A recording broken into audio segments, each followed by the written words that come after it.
How you can stop Roblox anime Bandit beaters. This is a question I want to discuss today, and so we can figure out how and why we should stop Bandit beater games on Roblox. Now, without further ado, let's get straight into the discussion. Now, recently I made a post saying, do you guys want to see Roblox anime games change for the better? And many of you said yes. So before discussing how to stop Bandit beaters, we must answer the question, what exactly is a Bandit beater? Because many people simply don't know or understand what people mean by Bandit beater. A Bandit beater is a game where the primary form of progression is beating up on the same type of NPC for the majority of your time playing a game with little to no viable ways to progress. So no, Arcane Odyssey is also not a Bandit beater. Now that we have answered that question, we must now answer, why are Bandit beaters bad for the platform? The reason Bandit beaters affect the platform so negatively is because of the fact that they are mostly uninspired and are copies of another game that came out before it. These Bandit beaters games have now infested Roblox and have made the platform become very dry. It has also affected the way developers think when making games. Why make a passion project when you can make a Bandit beater and make 10 times more money?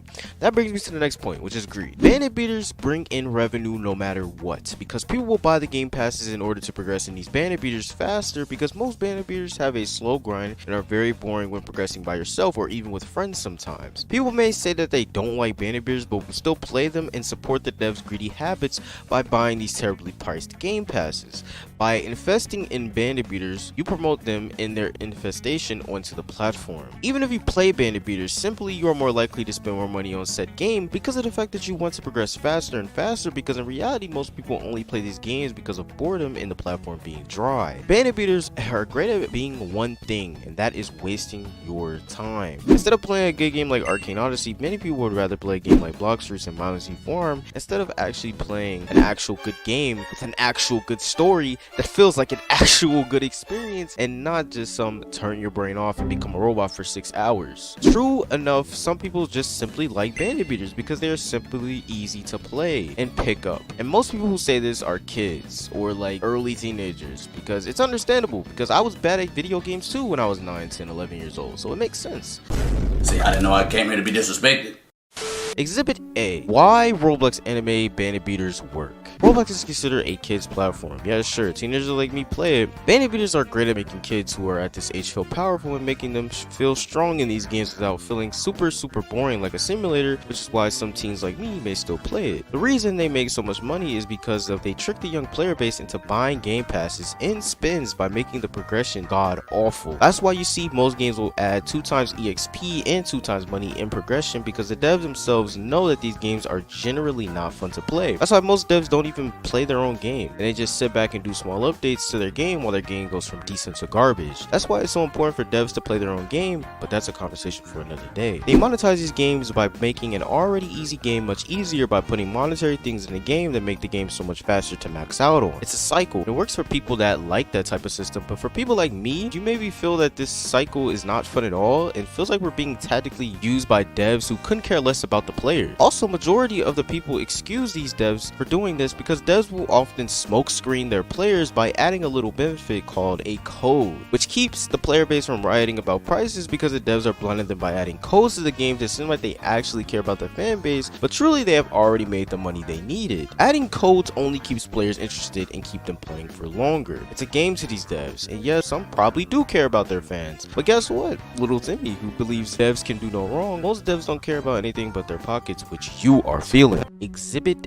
B. What can you as a player do to stop Bandit beater cash grabs? What can you as a player do? Well, simple answer is to stop playing Bandit beaters and stop buying the game passes to these games. Now that may seem like too easy of an answer to a big problem, but it would allow these developers of these games to see that we don't want these games anymore. Because the only reason why Bandit beaters are steadily made, I hate to say it, but there is a big market for these Bandit beater cash grabs, unfortunately. For example, a game that has come out recently is called Project Migetsu, and it has steadily been hovering over a good number of players at around 20 to 40k since release. Another game that came out and was a Bandit beater was Pixel Piece, and we all know how that game turned out. But even though the game was bad, it still pulled over 20k. So with that, we have to also acknowledge that players, even as most developers have come to realize, is that there is a market for these games still out there. So we can't get mad when developers decide to make cash grab games when it simply works. The only way you as a player can make a change is by playing other games and showing that other games can be successful, so that devs feel obligated to make those certain type of games. There aren't a ton of different Roblox anime games because of the fact that devs feel like it isn't worth straying away from what is making the most amount of money for less effort. There were only 2 games that actually came out this year when I think about actual good games. They weren't even anime games, actually. Voxel Blade, which came out recently, and Arcane Odyssey, both games being outside of the anime game genre, having no IP to raise them to the front page. Voxel Blade, a very great game with an in-depth progression, is pulling less players than Project Gengetsu, and that, my friends, is a serious problem. We as a community have to fix in order for us to progress forward, because we have to be honest with ourselves. Roblox anime games have been a dying trend since the release of Grand Peace Online because there's been nothing else innovating the genre. The only way for devs to truly hear us out is by simply not playing their games and not buying their game passes. It's a harsh reality for many players. It's the only way we can truly make change at this point without complaining all the time. Exhibit C: how Roblox anime game content creators can voice a change. Now, in this section of the video, it might upset many Roblox anime content creators, but as you know, I simply don't care.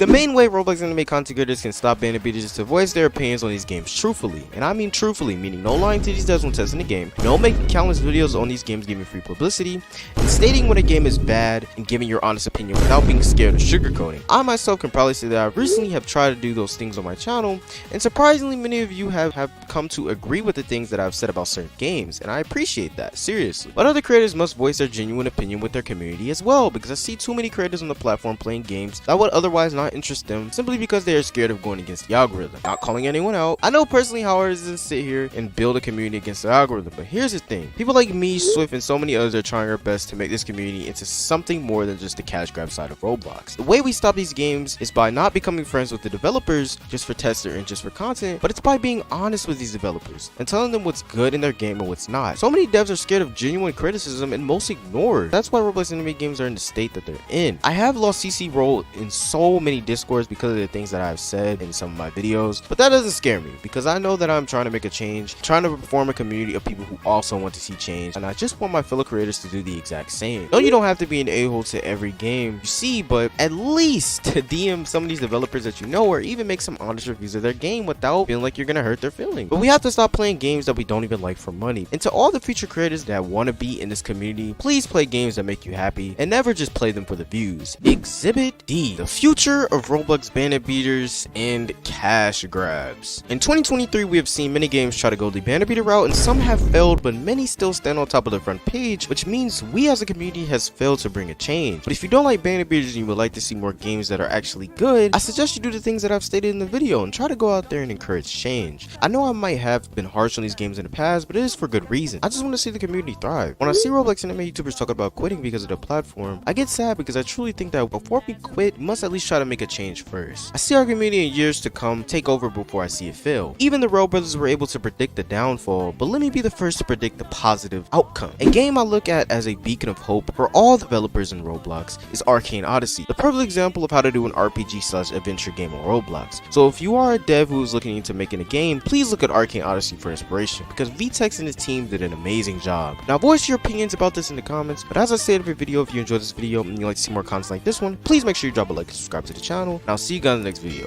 Peace.